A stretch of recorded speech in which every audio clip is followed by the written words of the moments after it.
Welcome to Start Before You're Ready, the podcast that proves that you don't need to wait for the perfect moment to begin your journey towards better health and happiness. I'm your host, Kelly Young. Remember, the first step is often the hardest, but it's always worth taking. Hey guys, it's Kelly, and I'm back with another episode of Start Before You're Ready. And I'm really excited to talk to you today about some of the things that I've been thinking about as far as the fitness industry. And we're going to talk about a few more fun things, but I'm going to start with fitness. And one of the things that I've noticed is that there's been some really strong trends in fitness, which is great. There's always going to be trends. There's always going to be something that's more popular than other things. And that's great. I love that. That's kind of like keeps things fresh and interesting. And as we all know, strength, I don't know if we all know, but strength training has been so on trend for a really long time. And I think this is fabulous. This is what we've been coaching and preaching at KBC since the beginning of time. It's so important to spend time getting stronger. You want to train your muscles, specifically strengthen the muscles around your bones to protect yourself for future years.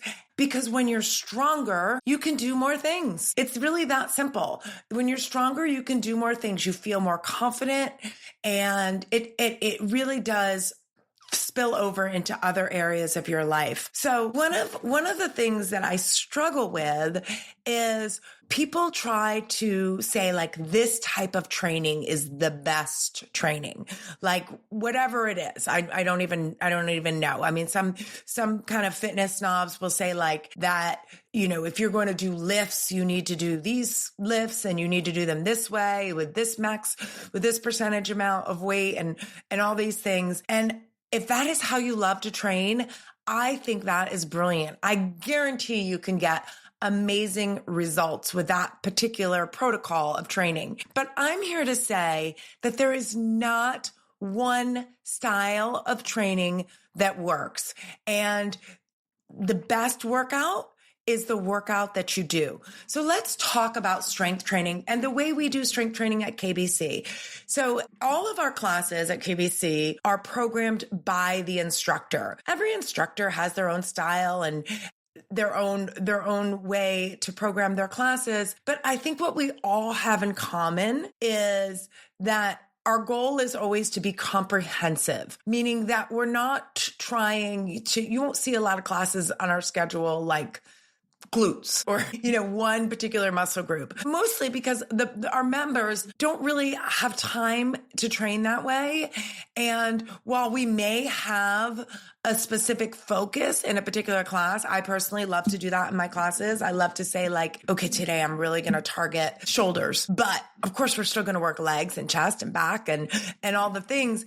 But what that does, guys, is it just mixes things up a little bit. And in my personal opinion, in my experience with fitness, I do believe that that is the secret sauce that works for the general population, to really mix things up, to not do the same routine over and over again. I like to try to hit muscles from different directions is kind of how I think about it. I'll think about the muscle that we're trying to train and what are a series of movement patterns that we can do that will target that same muscle group, but maybe hit it from a different area. And it seems to really work. It seems to really work from an aesthetic standpoint. I think it does really create a nice aesthetic when you're balanced, but it also seems to work from a longevity standpoint, from allowing you to do the same, to allowing you to train year after year. And not to say injuries don't happen, because they absolutely do, but less likely to have an injury when you're doing different things all the time. So repetition can be very hard on your body. And that's why we like to try to mix things up, just a little bit of angle. Maybe we're going to elevate the heels. Maybe we're going to elevate the toes. Maybe in one situation, we're going to have our palms down when we're doing a lateral raise. And the other situation, we're going to have our palms face each other when we do a lateral raise. So it's just that variety. It's just really mixing it up. Our body responds well when we mix things up a little bit. Strength training is really a general term. I believe that if you are doing a Pilates class with light weights, you are strength training. I believe you're working your core and you're working your upper body and you're getting stronger. I like to think about variety when it comes to how we do our strength training. So it doesn't have to be just you're hitting weights and that's all you're doing for one workout. Now, we do have workouts like that and I love them and I do those too. But there's not one, what I'm trying to say is there's not one specific workout that's better. And one of the things that I think a lot of people struggle with is load. Like how much, Kelly, how much should I do? How heavy should I go with my deadlifts? What should I use for my goblet squat? And my answer to that is as much as you can handle and get at least 8 to 10 reps in. And handle is an important word because holding the weights for some people is physically hard, especially if it's just a dumbbell. So how much you can handle with good form. Now, there's some situations where people are working around an injury or they just aren't able to go maybe as heavy as they really need to go in order to truly fatigue that muscle. And that's where mental focus comes in. I am such a strong believer in mental focus when it comes to training. And I learned this, I would say over 20 years ago. I can think my way to getting stronger no matter what weights I have in my hands. I truly believe in that. Body weight, obviously, is the same thing, but it's just about being really, really in touch with your body while you're training. This morning, I taught a strength class, and these are some of the things that I said to my students while we were working out, okay? You need to believe in this workout. You need to know that this workout is making you stronger. I'm getting their minds kind of primed to be thinking the way I want them to be thinking. You need to believe in your body. When you are training, when you are working out, I want you cheering for your body. I want you to just be so grateful and positive to all the movements that you're able to do that day. Your body likes that. Your body likes to be told, you're so strong. You're doing a great job. Keep those shoulders back, lift that chest, engage that core, be really focused. Those types of thoughts or cues, we like to use those kind of cues in our class, are very, very powerful. Do not underestimate the power of your mind when you're doing any training. But in my opinion, strength training is the top of the list. When you are doing a movement pattern, say it's like a plie squat, okay? You want to try to go down as far as your body will allow you with good form, with good body mechanics, as you are able to. There's that little edge that you get to. It's the point where like, I probably shouldn't go any further. Go there. Try to just be right on that edge of, I probably shouldn't go any further. But don't go to what's comfortable. Don't be like, da, da, da, da, da, da. If you're just in that flow of like, oh, this feels good and this is comfortable, then it's great. You're still moving your body. I'm not going to say it's a bad workout because it isn't. You're still moving your body and you're still getting reps in, but it's not as effective as if you were thinking and feeling that movement and really talking, kind of coaching yourself.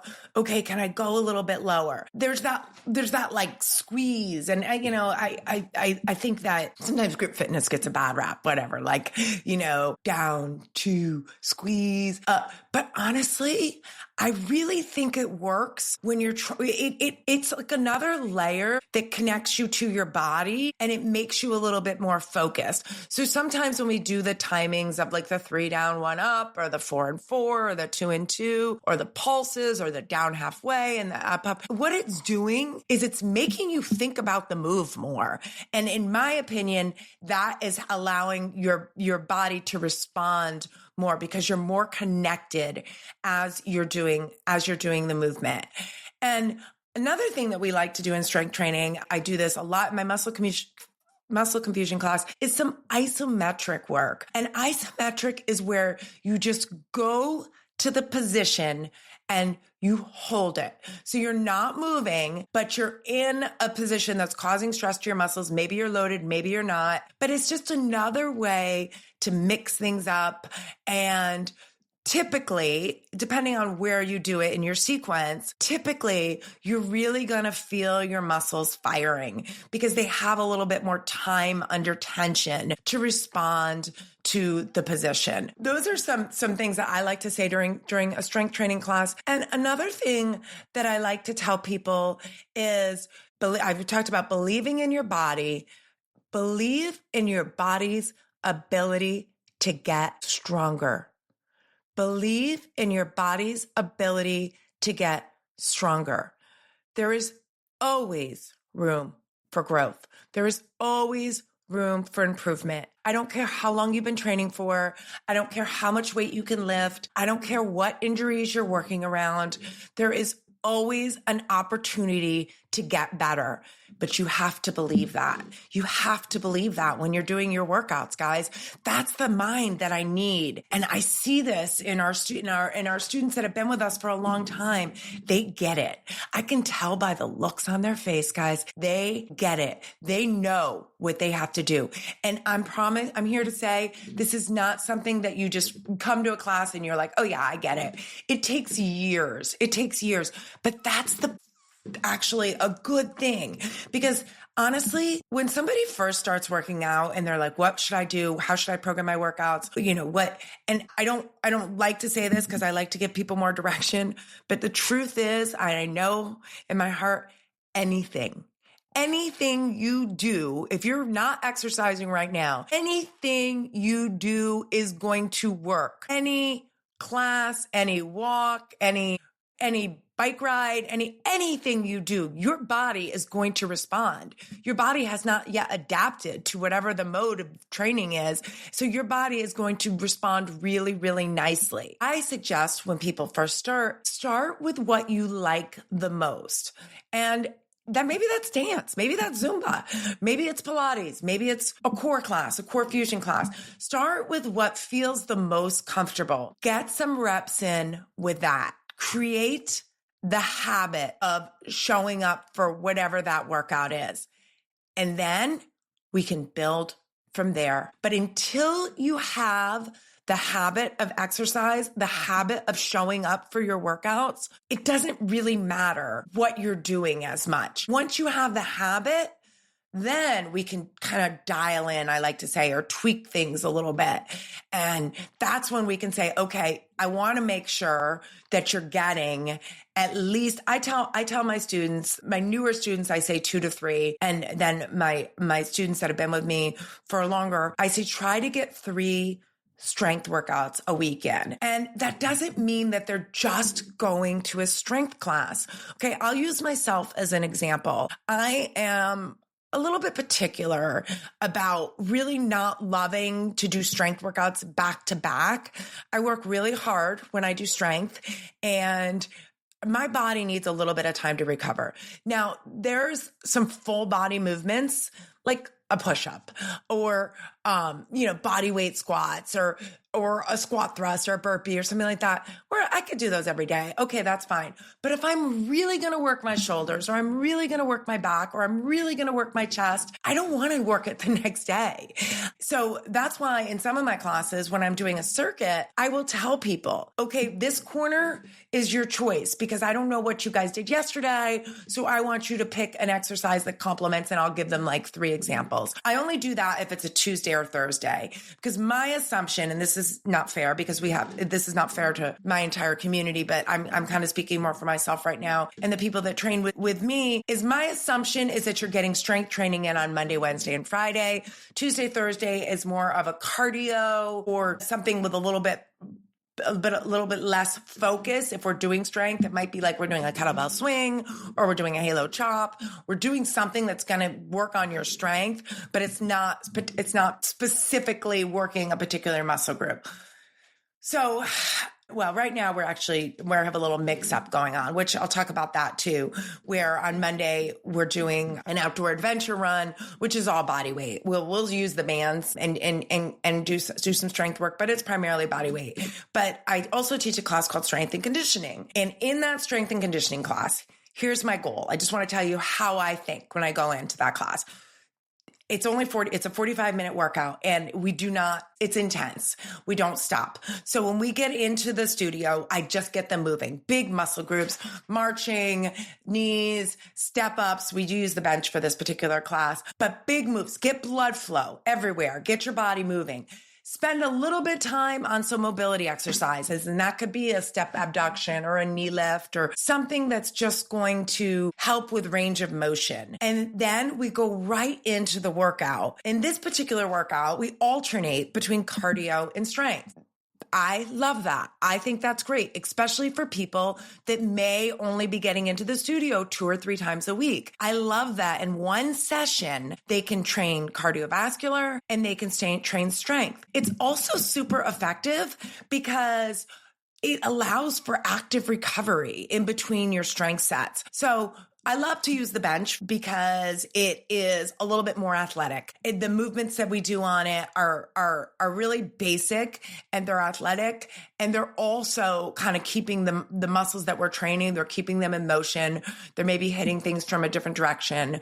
And we'll then do a strength move. So we'll do a circuit will involve a cardio move, a strength move, a cardio move, a strength move. We'll do that 3 times, the same moves, the same cardio move and the same strength move. Repetition is really helpful when you're training, not to the point of nauseum. I mean, at most they're going to do the same move for 3 minutes in that particular workout, but to the point where it's like every time you do the move, you can think about it with a little bit more intention and focus. So I'll use the really basic example of a step up where you're just stepping up to a raised platform. Some people do it without a bench. Some people do it with a bench.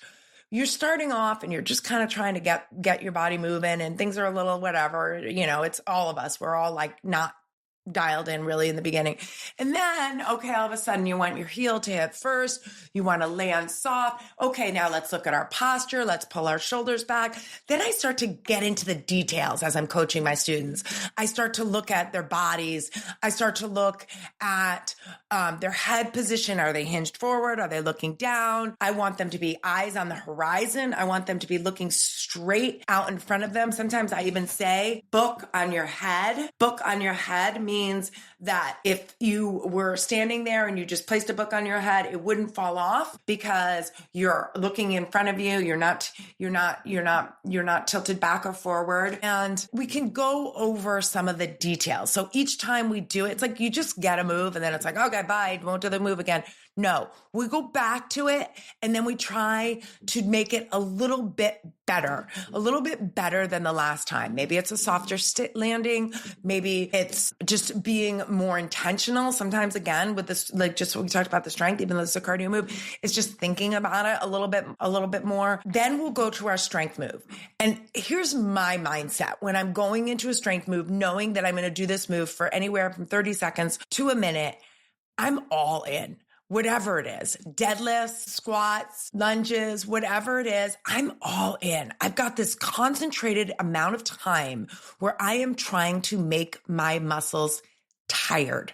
That is a huge objective. So what can I do in this minute? How can I be so dialed in that I can make these muscles tired? So that's a really, really important thing to think about. Like, okay, I've got X amount of time to make these muscles fatigued. And then we'll go back to cardio and then we're laughing and smiling, whatever. It's the conditioning drill. It might be a mountain climber. It might be an up jack, down jack, something where it's just like, okay, look at the blood flow. It's a big body movement. We're going again. We'll go back and do a second strength move. A lot of times I program my class where I will work the same muscle group within a circuit. We do a lot of compound movements as well. And a compound movement is when you're doing 2 things at once. It's a great way to make your workout more metabolic, because whenever you have your arms over your head, or you're pushing your arms over your head, or you're doing something with your upper body while you're doing something with your lower body, it takes more energy from your body. And that's what metabolic is. So your heart rate might get a little bit higher. I'm always careful to tell my students, do one thing well. Okay. So if a squat press doesn't feel good to you, or you're not really even sure about your squats yet, you're still kind of perfecting your squats, don't add a press. Do not add a press. Do the best squat in the universe. Focus on your best squat, And then later we can put the press in. A lot of times during the workout, I will do things that way. I will start with just the base move. Okay. We're going to squat, drive your heels, stand, and here's your press, exhale. Okay. And then we're separating them, and then we're putting them together. So we're squatting and we're pressing at the same time. I love training that way. It's great variety. It's great for your body awareness. It helps you kind of connect your upper body to your lower body. I just think it's a great way to train. So you'll see that in a strength and conditioning class as well. I typically do what I call a drop down set. We spend more time in the beginning, so it'll be closer to a minute, and then we'll drop down. And I usually plan it where I'm doing my bigger muscle groups. I typically do a class where I do bigger muscle groups in the beginning, and then I'm getting into smaller muscle groups, which they don't want to work for a minute. I don't want to work, most people don't want to work triceps for a minute. So then we get down into smaller muscle groups. It's a great way to train, but I'm telling you, I know people could look at it and be like, that's cardio. There's so much cardio in that. There is. It is cardio, but it's also strength. I can promise you, if I just did that workout, I would still continue to build muscle and to get strong. I know, because I know the way my body feels afterwards, and I know that it's an effective workout.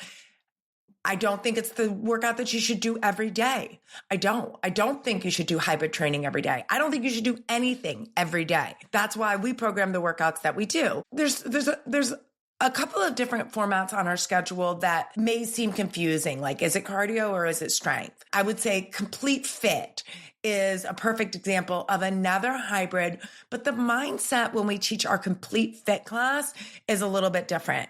First of all, it's an hour, designed to be an hour, because we spend about 10 minutes in the beginning of the class working on mobility. And I really love programming mobility into my warm-up. I've gotten much better at that, I would say, in the last 5 years or so, because I know how important it is. And I know that nobody's coming to a mobility class. Okay. If I put mobility on my schedule, nobody's coming. But if I put Complete Fit and I throw in 10 minutes of mobility, I got them. And you warm up too. So it really is an effective use of your time, because obviously if you're doing things, mobility work, where you're doing extensions and sometimes we get down on the ground and we do some hip mobility and some bridges, and obviously you're getting your body temperature up, and you're raising your heart rate gradually, which is really important to me. Anybody that's taken my classes knows I'm a warm-up. I've gotten that feedback before. Her warm-up's too long. Well, guess what? I've been doing this for a long time, and I believe in a long warm-up. I believe in spending, if the class is an hour, I believe in spending 10 minutes. If it's an express class, 8 will do. But I really like to spend time gradually warming up the body, gradually getting the body temperature up. People might not realize it when they're doing it, but I have a plan to get blood flow everywhere. I want blood flow to your entire body. And that's where the reaches and the extensions and all those things come into play. So talking about the Complete Fit class, going back to that format, I like to spend about half of the class with everybody kind of doing the same thing, maybe 20 minutes. And then I get them into a circuit. So with the Complete Fit format, I do like to try to use some of the different equipment, because I like the variety of like being able to pull out the BOSUs or the kettlebells or the Fit Fighters. And a lot of times I have enough of those things for everybody to have their own, or I have enough where they pair up and I put one person on the BOSU and one person on the kettlebell. We can just kind of superset between them, but I'm still coaching them. I'm still still kind of showing the move a little bit. It really helps, I think, with their body mechanics to be able to see it a couple times, to watch the instructor do it. So in kind of thinking about the complete fit concept, it's like we're also working on technique and form, grip. I'll talk a lot about gripping, like how I want them to hold. A lot of times, especially with the kettlebell, people will kind of do this death grip and they'll hold it too tight. And I try to do like some around the world and some moves to teach them that like you don't need to death grip, that you can just hold it. A nice light grip will work well. After we do that, a lot of times in my complete fit class, I'll try to do some steady state cardio, which is unusual in our classes, to be totally honest with you. We don't do a lot of steady state cardio. Now, what steady state is all the moves are a little more equal as far as the intensity. So example of a steady state cardio might be like, okay, you're jumping on the trampoline, you're jogging back and forth across the studio, you're on the rower, and then you're doing farmer carries. None of those moves are going to like probably get you much higher than 85%. They're probably going to keep you around like that 70 to 85%. And when I'm saying that, guys, what I'm talking about is heart rate. We do use tracking. We do use the heart rate monitors in our classes, real-time data. This helps me so much as a coach, and it's not required and everybody doesn't wear them, but I've got enough data up on that board to know that they're doing what I want them to be doing. They're spending time. They're expending energy the way I want them to be expending it.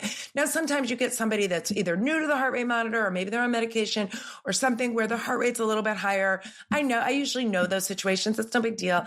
Nobody cares, by the way. You know, some people are like, oh, I don't want anyone to. Nobody, trust me, I can barely read my own. Nobody cares. I mean, I do look at it because I do use it for coaching, but the class isn't looking at your heart rate. Okay. And if they are, that's their problem, right?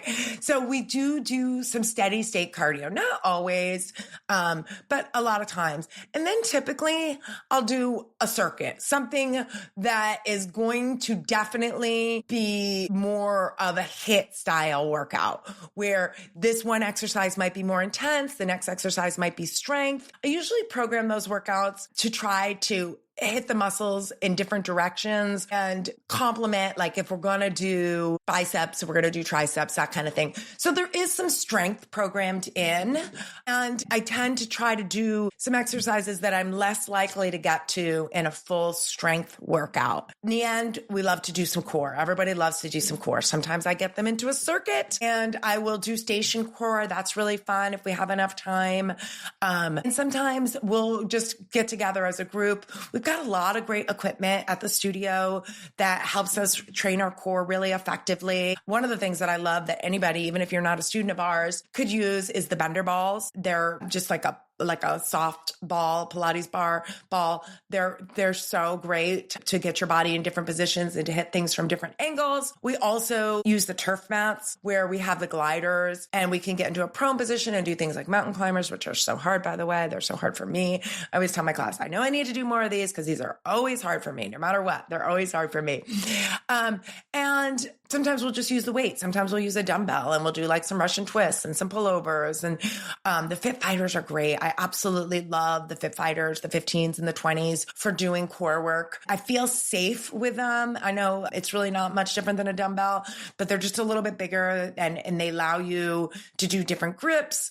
Also, one of the things that I like to coach my students in when we're doing strength training or any core training or anything is to have a deliverable. I say this over and over again. Sometimes I don't know if they know what I'm talking about, but the deliverable is you're going to go to a point and touch something, like you're going to touch the top of your feet with the Fit Fighter, and then you're going to go to the ground and touch the ground with the Fit Fighter. What the deliverable does is it makes your movements more consistent.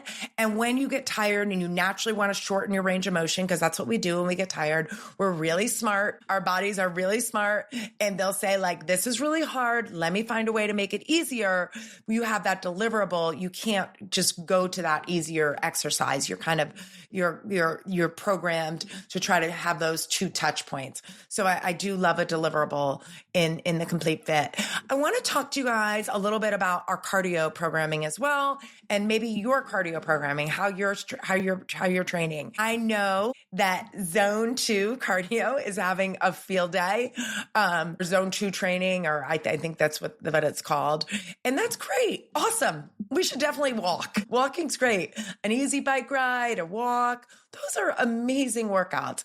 I've always encouraged my students, especially if weight loss is a concern of theirs, make sure you're programming in some low intensity, steady state workouts, which is a walk, guys. It's a walk or a bike ride.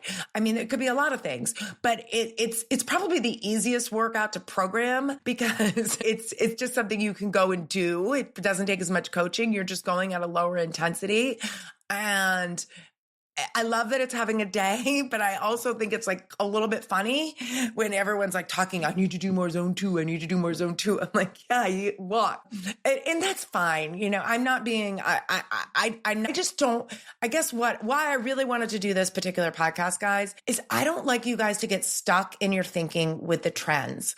Okay. I don't want you to think, oh, I should be doing this. I want you to believe in your workout. I want you to know that it's working. And that every time you put in the reps and every time you show up for a cardio workout, a strength workout, a zone 2 workout, a Pilates workout, a core fusion workout, whatever the workout is, you are becoming a healthier person. You are becoming stronger physically and mentally. Let's not forget the value of being device free. Now, some of you do your workouts from home, so you're watching it on a TV or you're watching it on an iPad. I don't count that. You're not interacting with your device. You're just using that as a mode to get your workout in. So you were device free as long as you're not like texting people in the middle of class. No one does that. Sometimes I've gotten texts in the middle of class, but as long as you're not doing that, then you're device free. So you're all in. That is one of the other things that I wanted to tell you guys today about why I value the class experience, whether it's in person or virtual, because you're all in on that activity, 45 minutes to an hour. And I know personally that there's just less and less of those things that I have in my life where I'm just focused on doing one thing and one thing only. And I think it's really, really good for us. So just another advertisement for why it might be great to consider doing some group training classes for your exercise. And of course, if you go for a walk, even if you're listening to a podcast or whatever, again, you're not interacting. I still think you're all in on that. I love going for a walk and listening to a podcast. I'm not saying that those aren't great things too. I want to talk to you a little bit about cardio. Okay. And I've heard this and I'm so sensitive to it because I know how people absorb information. And I listen to a lot of podcasts. I'm a podcast junkie when it comes to fitness and nutrition. And I always want to hear what the experts are saying. Sometimes I'll listen to these experts that are taking 100 supplements a day. And I'm like, okay, you're not credible to me. That's not good advice for the general public. Or they're doing these really extreme workouts or, the latest thing is like jump training, like jump with a lot of friction and do that 3 times a week. And I don't know, guys. I don't know. I don't want to do that. It doesn't sound like the greatest idea for me at this stage of my life. Now, I understand the concept of it helping to build bone, and I do understand it, but I'm just being realistic. I like to be really realistic with what people are going to do and aren't going to do. And I'm also a little bit conservative as far as safety goes. And I hear like put the treadmill on 12 and go all out for 30 seconds. There's just a lot that could go wrong in that scenario, in my opinion. I would rather you hold on to TRX straps and do squat jumps for 20 seconds all out. I'd rather you do something like that. And it makes me feel a little bit more safe. It makes me feel like you're a little bit more safe. And I think you get the same result. So I'm not here to dismiss anybody or anything. And there's doctors and researchers with way more data than I have. I'm quick to say all the information I give you is from field data. It's from what I have seen over the past 30 years. And I think I am good at paying attention to people and listening and kind of having enough data points where I can make intelligent decisions. And again, I also spend a lot of time reading and absorbing content that I think is credible, or sometimes I listen to stuff that I don't agree with at all, just because I want to see the other side of it. I think that helps me grow as a fitness professional and as a person, just to kind of hear stuff that like, I don't really think this, but let me listen. Okay. Well, I can see how that, I try to just take little bits and pieces from what I hear. So cardio. We talked a little bit about, there's different ways that you can do cardio. There's that steady state cardio. There's the high intensity interval training cardio. And, you'll hear some say that we don't do HIIT right. Like if you're really doing HIIT, you need like 2 minutes to recover. There's different versions of HIIT. And I think that in certain protocols, HIIT is done really well. I'll use Tabata as an example. That is one of our cardio protocols.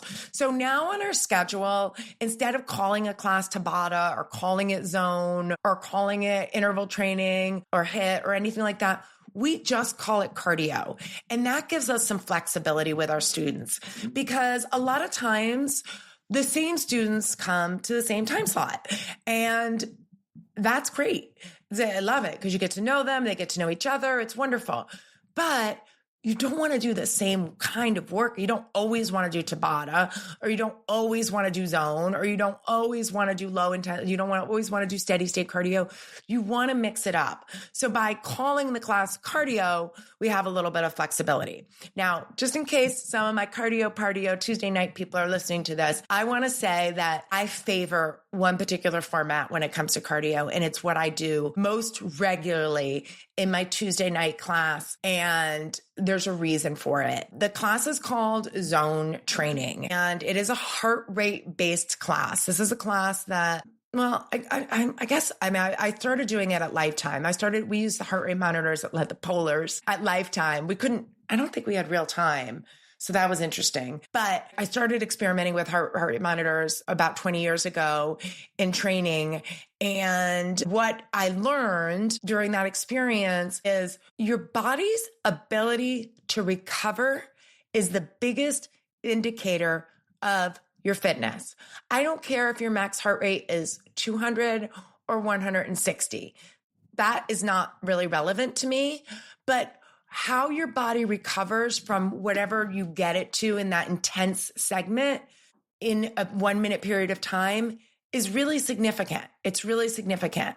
And it's different too. Some days you're just struggling. You're not well nourished. You're not sleeping enough. You're not doing the things.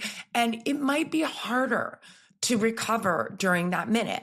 Okay. And some days it might be a little bit easier. So I'm going to talk about the zone training format that we do, the specific format that we do. And this is a class that's offered virtually as well as in person. I don't get a lot, it's 6:30 at night. So we don't get a lot of virtual students in this particular class. I want them. They just don't come. So it depends. My protocol for the class will always depend on if I have virtual people or not.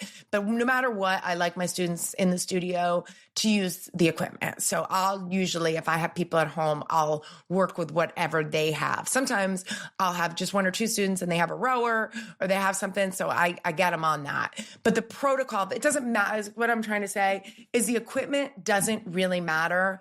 The formula matters. Okay. And the formula for the class is a dynamic warm up, just a general warm up. Of course, we do some mobility. I like to do some Frankensteins, get those hammies ready and get all of the areas of your body that tend to be a little bit more tight, especially at the end of the day, to give them some movement and give them some lotion, give them a little bit of juice. And then we go into our first 4-minute steady state segment. And in the beginning, it's really easy to do moderate cardio. Your first 20 minutes, it's really easy to do moderate cardio, meaning that it's easier to keep your heart rate under 85% because you haven't have that cumulative workout behind you. So I'll give them exercises that keep their heart rate under 85%. That's kind of my goal. I don't like to do the same thing. I like to mix it up. Every week is different.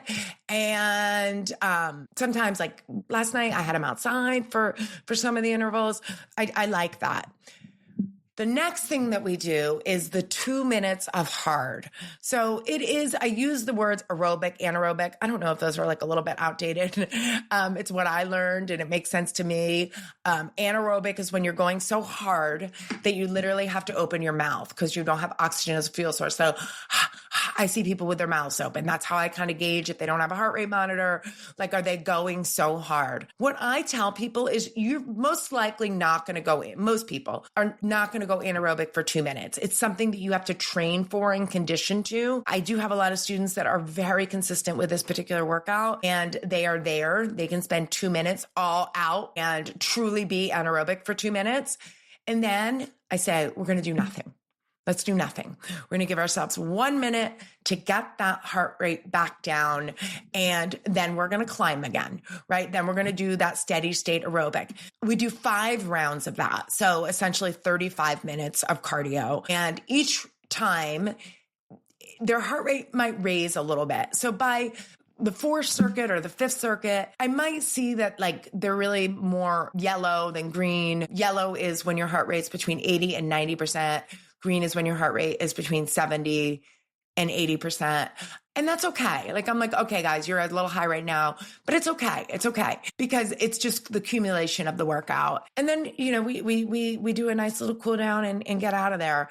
But I do, I really think that's an effective workout for heart rate training. I mean, that's what it is. It's a heart rate training class. It's also a confidence builder. I find that when you push through those 2 minutes, whatever the exercise is, and everybody, I tell people when it's cardio, I'm so fun. I really am. I'm just like, do whatever. Do a move that's going to get your heart rate up that you like. I don't care if it's kettlebell swing. I mean, I give them moves to do. It's not a hodgepodge, but what I'm saying is that I want them to do a move that works well for them and that can get their heart rate up without damaging their body, basically. Like I really never, ever have a class where it's like every 2 minutes, we're going to do 2 minutes of a high impact move because that doesn't really work for my population anymore. They need variety. They need to do things like slams and swings and ropes and moves that are going to get their heart rate up, but not cause all that stress on their joints and not be super high impact. So I thought we were going to talk a lot more today. I don't know, I had 3 things I wanted to cover, but we just talked about fitness and that is perfect. And I hope that some of the information that you got today is helpful. And if you're not one of our students, if you're programming your own workouts, you can still think about these things, guys. You can still, the easiest one to do on your own, if you're programming your own workout, is a Tabata, because the Tabata is really just about the timer. And you only need, well, if you're doing a full Tabata, you need 8 exercises and you do 8 rounds, 20 seconds of the movement, and it's moderate to hard. It's supposed to be, I guess it's supposed to be a more intense workout. So I shouldn't say moderate to hard, but you could really make it anything. But you want it to get your heart rate up. You want it to be something where you want it to end after 20 seconds. That's the best way that I can describe a Tabata is after 20 seconds, you're doing it, whether it be fast squats or overhead presses, or you want it to end. You're like, where's that buzzer? And then you take 10 seconds off. You do nothing. Okay, a true Tabata, you do nothing, and then you do the same pattern over and over again for 8 rounds. So if you're a home exerciser, you have a home gym, you have a bike, you could do an awesome Tabata with some of the different pieces of equipment that you have, or just your body weight. Then in between the circuit, so in between, I don't think I'm doing a good job of explaining this, but 20 seconds on, 10 seconds off, 8 times. Give yourselves 30 seconds to a minute to recover and then do a whole new program, a whole new exercise. But the idea of a Tabata is you want to do the same movement pattern all 8 times. That's a true Tabata. And it goes back to what we talked about earlier. Every time you're doing an exercise, it creates the opportunity to be a little bit better at it. A Tabata is a great time. We talked about deliverables earlier. So like if you're doing a squat jump per se, or for example, you could use a chair and then every time you do it, your butt cheek kind of taps the chair. That's one way to do a Tabata, or to have a deliverable in your Tabata. I could talk about fitness till the cows come home. I love it so much. I'm so passionate about it. I believe in all types of training. If you're doing Pilates, if you're doing yoga, if you're a cyclist, a triathlete, a runner, whatever it is, you're awesome. Keep doing it and add some different modalities to it, because change equals change, and your body responds really well when you mix things up a little bit. And it's fun. It's fun to try new things. It doesn't have to be your favorite thing. It doesn't have to be the thing you do forever, but just don't be afraid to try new things. And if you've never taken one of our classes, whether you live in local or you live in California's hard because there's a 3-hour time difference, but we can make it work. Whether you live on the other side of the country, try it out. I invite you to try our classes. I invite you to share this with somebody that might also be thinking about getting started in a group program and they feel overwhelmed by all the things. Hopefully this was helpful information that gave you some data that can make you a little bit more comprehensive in your workouts or a little bit more strategic. Thank you guys so much for listening. If you enjoyed this podcast, please follow it. I'd really appreciate a follow. If you have any feedback for me, I'd love to hear it. Have a great rest of the day. Thank you for tuning in to another episode of Start Before You're Ready. If you enjoyed this episode, please subscribe, leave a review, and share with a friend who might need a little motivation. Ready to start your own journey? Check out our workouts and nutrition coaching programs at kellysbootcamp.net. You can choose from in-person sessions or virtual programs. Set up a complimentary coaching session to get started. Follow along with me and the show on social media at Kellys_bootcamp. Until next time, this is Kelly Young reminding you that the best time to start is always now.